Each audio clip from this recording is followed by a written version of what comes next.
Morning. Good Good morning. morning po, ma'am. Morning po. Good morning po. So, sana po okay ang lahat. Nasa mabuting kalagayan. Walang may sakit. No? Walang may karamdaman. So, last two topics na to. Then, wala. Tapos na yung ating subject, no? Last two na to. Saglit lang naman to. And you're familiar with this one naman. Since you are students for academic purposes, communication for academic purposes. At language screenshot yung problem. Okay, let's proceed now.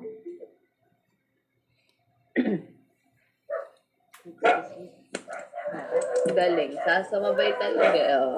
Mahusay. Diba ba yung mga aso namin? Mahusay talaga. Wait lang to talk about communication in for academic purposes. Alright, so at the end of this module, you're expected to first recognize the importance of communication towards its purpose and give the meaning of academic communication. Alright, so from the word academic, of course, we were expecting that it's all about in school, no? The school, sa writings, sa school pa din. So, academic communication. So, many people already know the proper way of communicating in a diverse community, especially in a different culture and settings. So, it may not be practiced at times, but some people may know it intuitively. So, it is always incorporated the instance or situation wherein it is shown that we have different manner of communicating towards our friends compared to our family. So we talked about already this one that we do have different way on how we're going to communicate with our close friends, compared to our family, compared to people that we just first met, no? In the previous lesson, it was discussed why such things happen. So we already recognize the role of communication in different aspects of individual's life. So in this module, we are going to learn about academic communication as one of the purposes of communication. So academic communication, also called scholarly communication. So it refers to the methods of communication that are highly structured. Okay? So sa format pa lang niya ng pagkikipag-communicate natin, the way we communicate with other people, no, highly structured na siya and generally only used in pedagogical setting. So once we say pedagogical setting, sa mga school, yeah.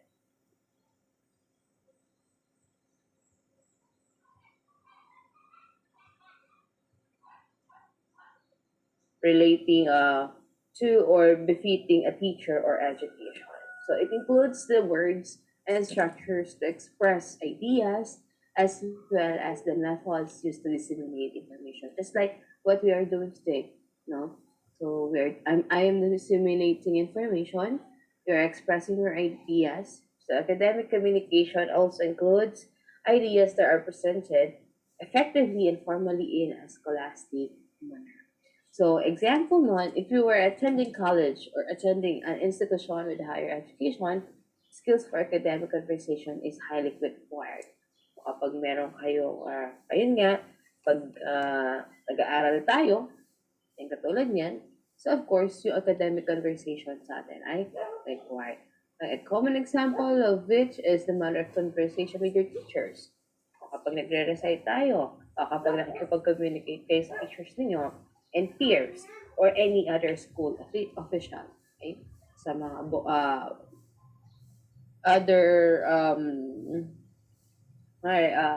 sa office, sa mga office staff doon, sa principal, etc. So with this, we understand how much communication is important in a day-to-day basis.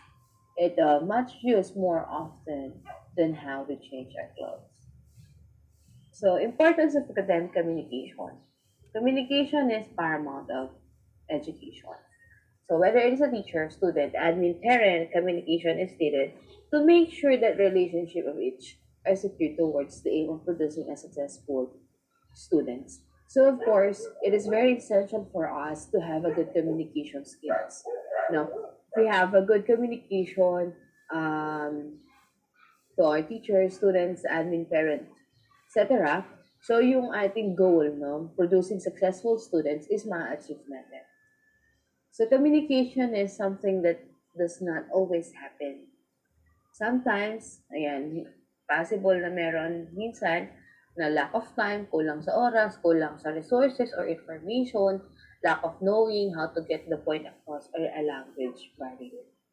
Ay minsan, ayan, nagkakaroon ng problem. So this is why in the previous lesson, technology is integrated to help those who are not efficient in communicating. So napakalaking tulong ng ating technology if we have, we're not that good when it comes to communication. Technology is um, very important, no, for us to have a good communicator, to be an efficient communicator. So we have to use the social media to improve communication, especially nowadays. So it became much easier to communicate nowadays because of technology. So sino ba walang Facebook dito? Di ba? Parang lahat naman tayo meron. So in the education, technology has a lot to offer. So with the use of computers, tablets, mobile phones, studying became more engaging. Just like what we are doing today. Imagine, if it is still pandemic, for example, we are have this kind of still the pandemic that we have, and imagine that we don't have technology, how we can be able to continue our learnings without it, no? Imagine nyo, walang technology. Hindi tayo literate when it comes to using phones, using laptops, using computers.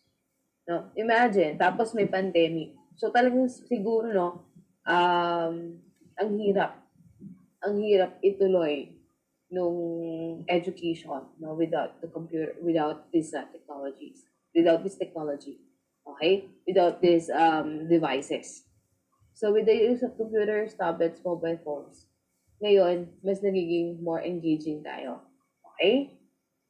Especially, di ba, kapag may PowerPoint presentation, may mga video presentation, mas naenganya tayong mag-aral. Are you still with me? Yes, ma'am. Okay. So it is clearly understood that communication has different purposes depending on how one should use communication. So again, we do have different purpose when we are communicating with other people. So, but we focus on communication being in academia. So, focus tayo dun sa communication being in academia. An effective communication in teaching is seen by how much a student perceives the lesson conducted by the teacher. So, makikita natin kung magaling si teacher, no? Nakipag-communicate, kung effective communicator si teacher, kung naunawaan, no, ni students yung kanyang tinuturo. Okay? So, good communication takes place when a student gets a high score in a quiz or exam. So, because it goes to show that the communication used by the teacher is a good and effective one. So, sa result ng inyong mga assessment, okay, ng mga exams, ng quizzes, so doon mapapatunayan natin effective ang communication ni teacher. Okay? Kasi, naunawaan ninyo, naintindihan ninyo yung lesson. Kaya nga kayo nakakuha ng magandang score. So, but it is not always the case. There are leading factors why a student performs poorly or get low grades. So, hindi lang naman because of that, no? Meron pang mga cases kung bakit nagkakaroon ng bumagsak or mababa yung score. So, and if that's the case, the admin and faculty should use communication to reach out with the students. So, if we see if our students is failing in our subject, so kailangan namin makipag-communicate sa inyo, no? So, ilan sa inyo na PM ko, no, ng mga nakakaraan nun, advice lang na you should take what you call this one, take your exam quizzes, activities seriously. No, pakikumpleto po. Ayan, katulad niya, kapag communication kami, communicate kami sa inyo, tapos sabihan namin kayo na ayusin po yung ating, or sagutan yung inyong mga activities sa portal, no? Para hindi kayo magkaroon ng failing grade. Okay?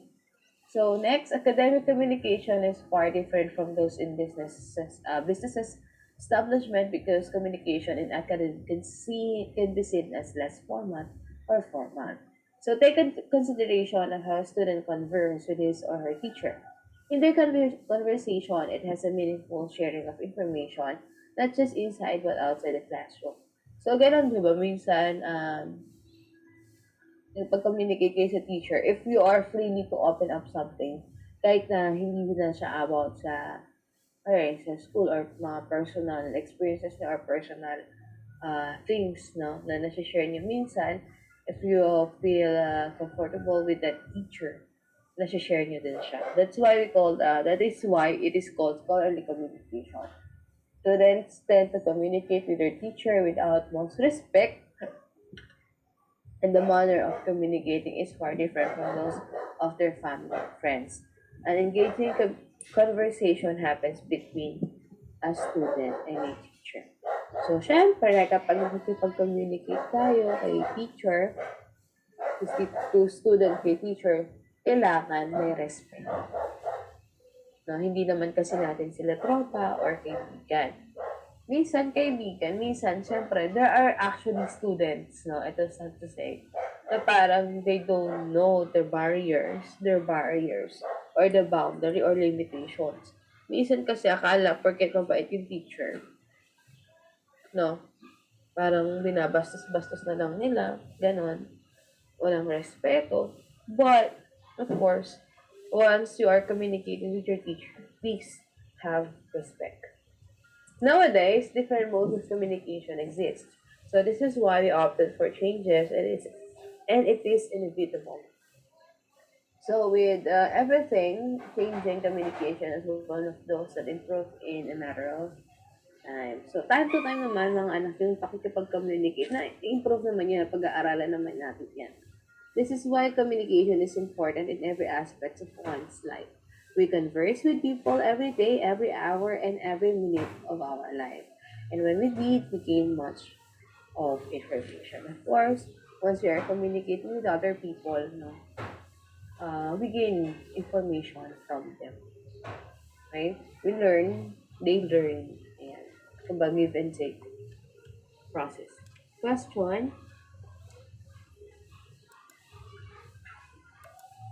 Wala naman pong kanang tanong. Wala po.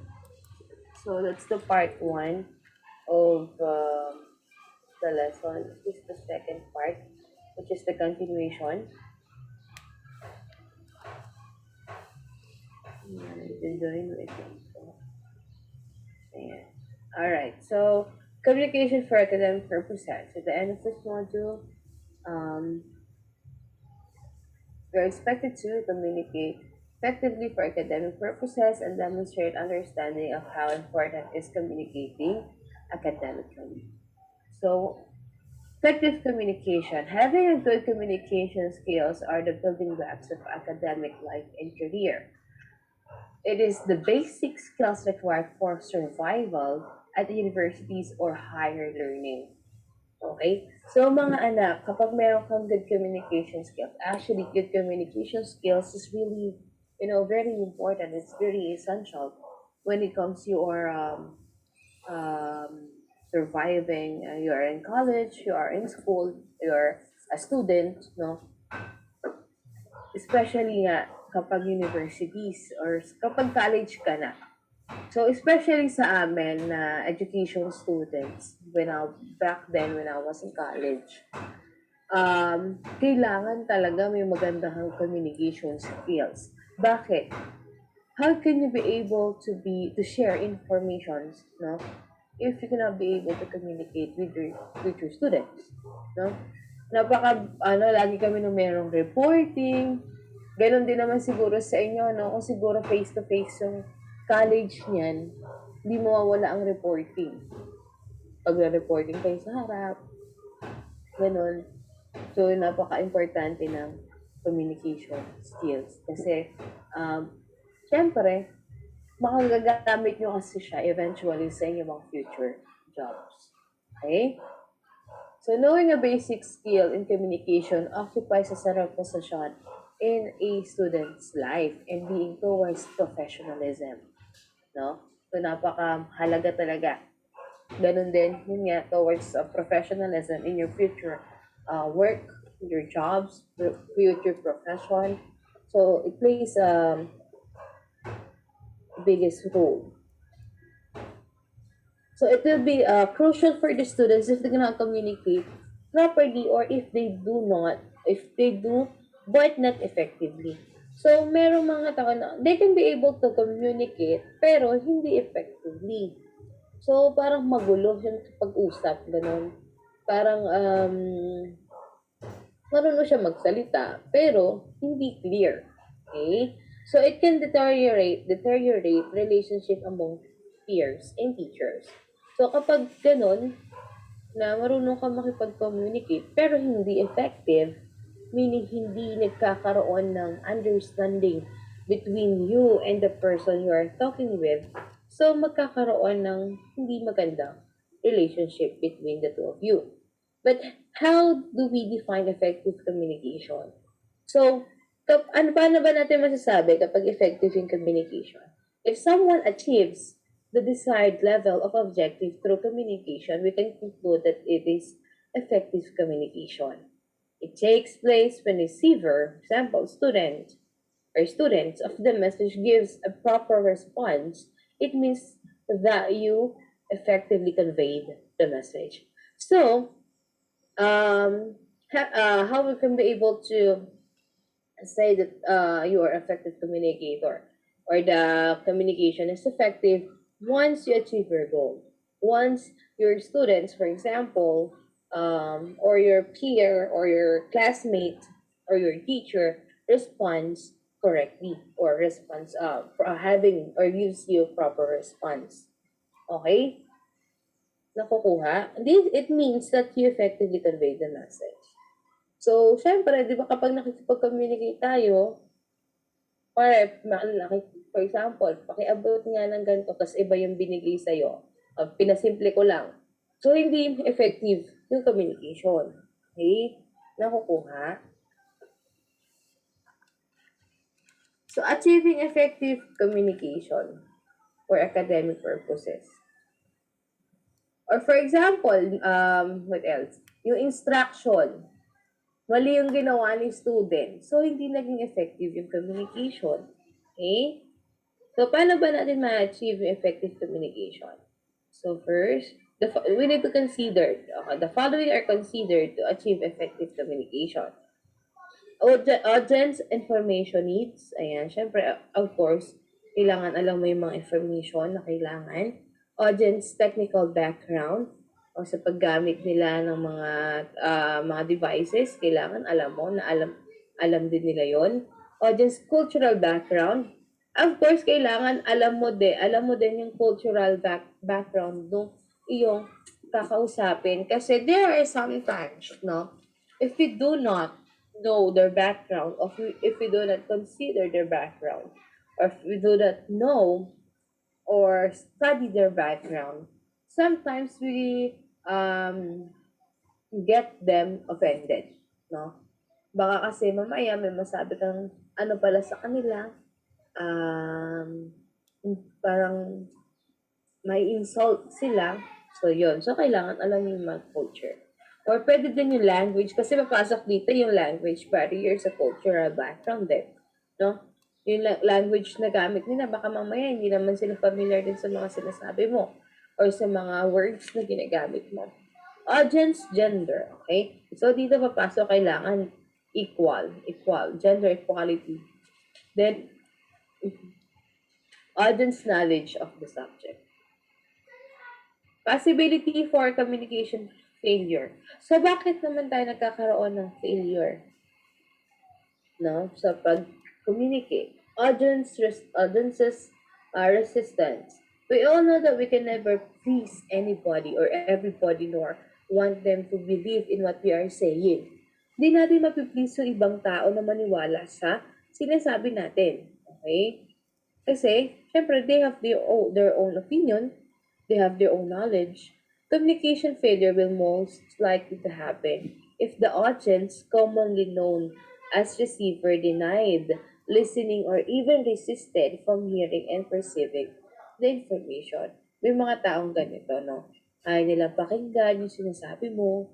Ayan, dinideny nila, hindi nila tinatanggap. So make sure that the manner of sharing information is enthusiastic as possible to avoid communication failure. So make sure na enthusiast ka. O parang may kasiglahan, may kaayusan yung iyong pakikipag-communication para hindi mag-result ng communication failure. Communication constraints. So time is a factor for a failure communication. So there are information that are long enough but cannot perceive by the receiver because the time constraint. So baka mamaya yung information masyadong mahaba. Okay?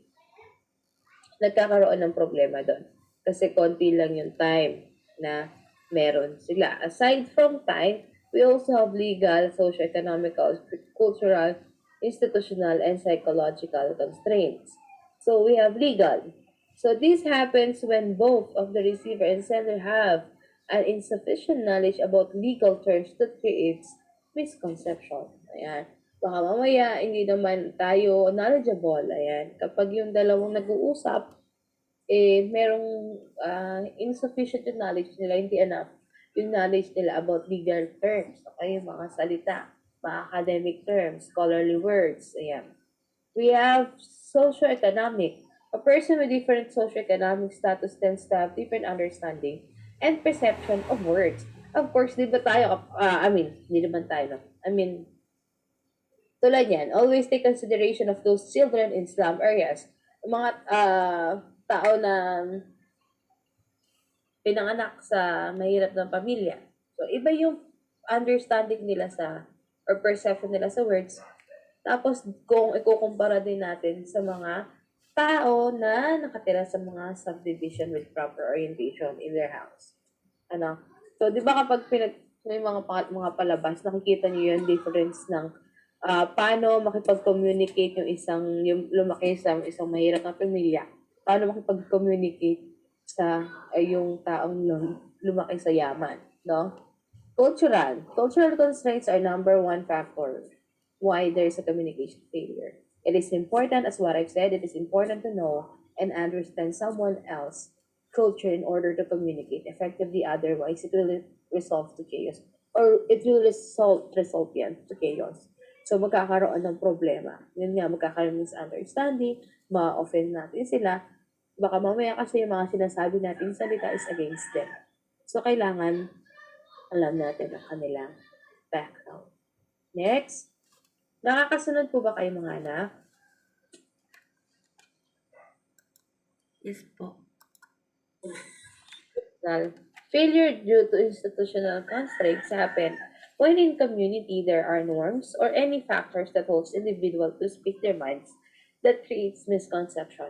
So, ayan, sa pag-say institution, baka mamaya kasi may mga rules na bawal silang sabihin yung ganito, ganyan. Okay? May mga, kumbaga, instead na masabi nila kung nasa isip nila, may nag-hold, may pumipigil. Okay? Dahil nga sa may mga rules na sa community na sa kabilang sila, ay hindi nila nasasabi. Then, psychological. If a person is mentally ill, o syempre kapag, ano ba, pwedeng kung i-term dito. Mentally ill kapag may problema sa pag-iisip, or he or she has an inability to communicate, it leads to communication failure. Of course, kapag yung isang tao ay hindi alam kung paano makipag-communicate, expected na natin na magkakaroon ng communication failure. We may not need them physically to communicate, but we need them mentally present so they understand what we are saying. So, mahirap naman siguro makipag-usap sa isang may mental illness, no? But hanga ako sa mga teachers, SPED teachers, no? Even though may mga problems when it comes to mental, no? Yung kanilang mga students, no? They can be able to handle it. Pero, you need a very, very long patience, no? So, ayan. Question. So, katulad nito, kailangan, syempre, di ba, habang kausap, kailangan mentally, physically present ka, tsaka mentally present ka din. So, it's too hard to communicate na lutang yung kausap mo. Meron ba kayong kaibigan ganon? Na-experience nyo na yun? Yung excited ka magkwento, tapos lutang kausap mo. So, sampalin eh, joke lang. Diba? Parang, yung with actions ka pa magkwento, may, bonggang-bongga pa yung facial expressions mo, tapos biglang, yan? Diba? Kaasar lang. Yung feel na feel mo, ma'am, yung kwento mo. Oo.